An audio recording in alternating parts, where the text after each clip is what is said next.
Hey, what's up guys? In today's video, we are going to be talking about solving linear equations specifically with models. A linear equation is an equation that forms a straight line when you graph it.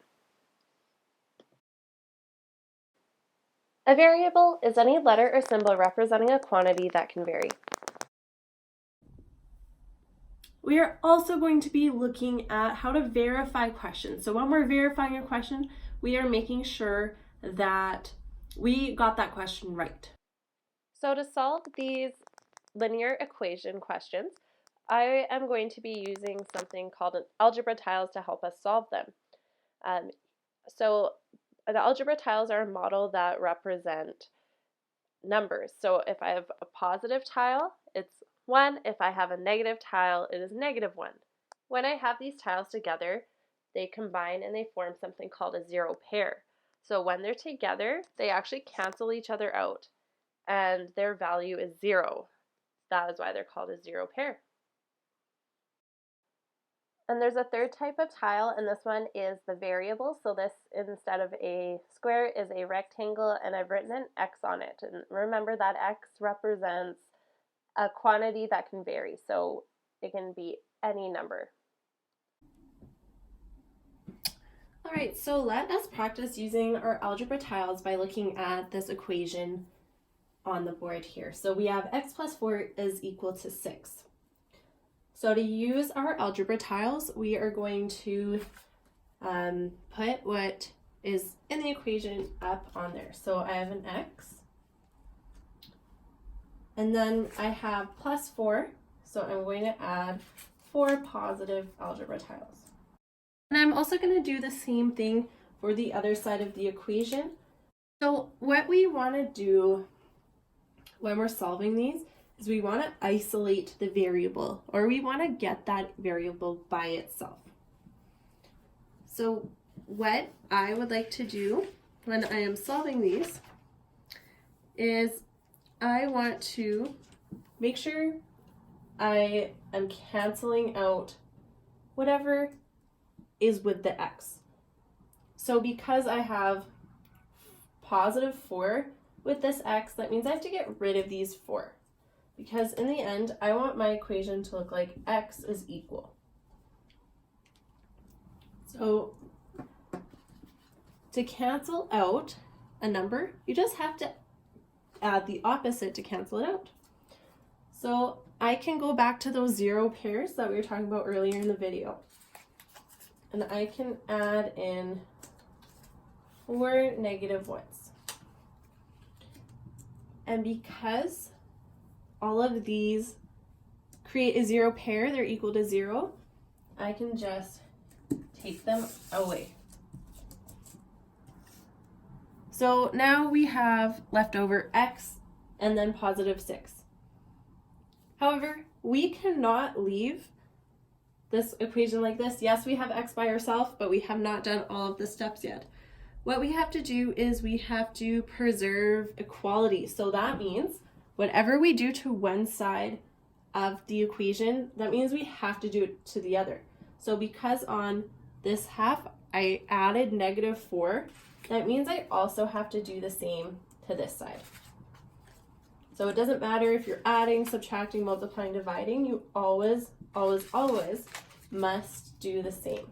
This guy's gonna go with here. So I have now added my -4 algebra tiles to this side, and they make a zero pair.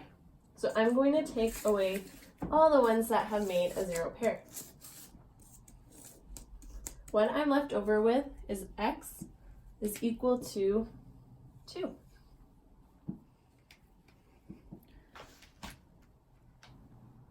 So I wanted to go back to this equation. When we did x plus 4 with our algebra tiles, we found out that x is equal to 2. There is a way that we can make sure that we did this correctly and we got the right answer. So this is kind of like checking our own work. So what we are going to do when we want to verify our solution, we want to substitute that x for the number that we got as its value. So we got 2 as the value of x. So all we're going to do is plug that number into the equation. So because I got 2, I'm actually going to change this x to a 2. And I have 2 plus 4 equals 6. So following my order of operations, 2 plus 4 is equal to 6. And I got 6 is equal to 6. This is how I verify. Because these were the same number, I know that what I got for my value as x is correct. Okay, so I wanted to also do a couple more examples. So this example is now subtraction. So in our last example we were adding, now we are going to be subtracting. So what I have is x minus 3 is equal to 7. So the first thing I always do is I'm going to use my algebra tiles to represent the equation visually for myself. So I have one variable, so I'm going to add in that x, and I have minus 3. So that means I need to put 3 negative tiles. And the next one says positive 7. So I'm going to add in 7 positive tiles on this side. And remember to draw that line. That line is going to separate the equation, because every equation there's 2 sides. Okay, so I have now built my equation. I have 1x, I have negative 3, and then I have positive 7 on this side. Now I'm going to start solving. So in the last equation, when I was adding, we had to add in negative numbers because that's the opposite. So when we're subtracting, that means we have to add in positive. So I am going to add 3 positive tiles to this side. And remember, now because these are paired up, they make 0, and they are 0 pairs. We also need to add that to this side because we added positive 3. We also need to add positive 3 tiles on this side. Because these are 0 pairs, they don't equal anything. I just like to take those out. We have no 0 pairs on this side, so we can leave it as it is. And I get my equation as x equals 10. Now I'm going to go ahead and verify my answer.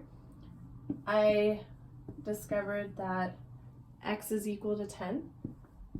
So I am just going to verify that answer.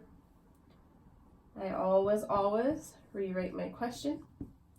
And then I'm going to substitute that x for 10 is the value I got. Then I have 10 minus 3 is equal 7. I know that 10 minus 3 is 7. And when I verify, I get 7 equals 7. So that means I got the right answer when I was solving for x. Okay, so now I have 2x equals 16. So I want to show you how you can solve a multiplication question. So again, we want to make sure we are preserving equality. So what we do to one side of the equation, we will do to the other. So in this instance, we have 2x equals 16. So right away, people don't see the operation. Is like, okay, I don't see addition or subtraction. So remember, whenever we have a number in front of the variable, that is called the coefficient. And what that does, remember when we don't see a symbol, that's going to be multiplication. So because this 2 is being multiplied by this x, that means we need to do the opposite operation, which is division. That means I'm going to divide this side by 2. And preserving equality, I'm going to also divide the other side by 2. 2 divided by itself is 1. So we can actually cross both these out and just write the x as 1x. And 16 divided by 2 is 8. So I'm left with an answer, x equals 8. So I want to go ahead and verify this answer. This is so I know that I got the question right. So I have 2x equals 16. I'm going to replace that x with 8 because that's what I solved for. So I have 2. Don't forget your brackets. The brackets, as a reminder, represent multiplication. Equals 16. I have 2 times 8 when I'm following my order of operations, which is 16. And there you have it. I have 16 equals 16, so I know that I did this question right. Okay, now we are going to focus on the last operation, which if you have done by order of elimination, we know is division. So let us look at this question here. We have x divided by 3 is equal to 7. So as we are always performing opposite operations to isolate that x or get that x by itself on one side of the equation, we need to multiply because that 3 is dividing that x. So that opposite operation is multiply by 3. Because I do it to one side, I must do it to the other. So I'm going to multiply that 7 by 3 as well. 3 divided by 3 is 1. So those are both going to cross out. Now that x is isolated, there's only one of them. So I'm going to write it there. And then 7 times 3 is 21. Okay, and now because it is good practice, I am now going to verify my answer. In the last question, I got x is equal to 21, so I'm going to substitute that x into, that 21 into the x. So I'm going to go 21 divided by 3 is equal to 7. 21 divided by 3 is 7. So I have answer as 7 equals 7. I know I did the question properly and I got the right answer. Okay guys, thank you so much for watching. I hope this video helped you learn how to solve linear equations with variables and how to use algebra tiles to help you do that.